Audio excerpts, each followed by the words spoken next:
Ása, þið náttúrulega ætluðu ykkur ekkert annað en að vinna hérna. Nú þetta bara allt í ykkar höndum eða ekki? Hvernig svona þakkar þið þennan sigur í dag? Þið eru betri allan tíman eða ekki?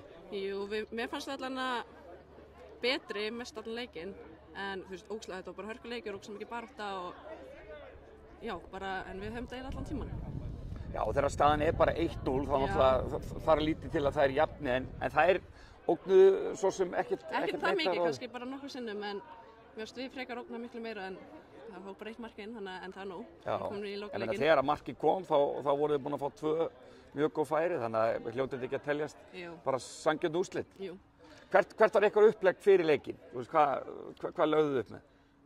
Bara komst fyrir aftan línuna og þær spila mjög djúpt og markmið var bara að fara fyrir aftan þær og við vissum að þetta myndi vera hörkuleikur og þannig að, já, og við náðum alveg að fara fyrir aftan línuna.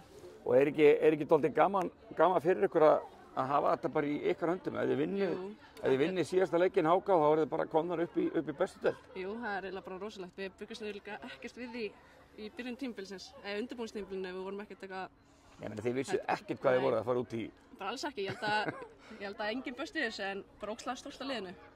Og hvað, hverju svona þakkar? Út okkur hefur þetta gengið svona vel hjá okkur? Bara geggjað liðsheld og ógeðslega gaman hjá okkur. Miklu, já, bara ógeðslega gaman. Góð þjálfari og bara góð blanda og væntanlega það ekki til að spyrja því. Þið ætlið náttúrulega bara að fara í hérna og loka leik og vinna. 100%. Alla leið. Til lukku með sigurinn. Takk fyrir.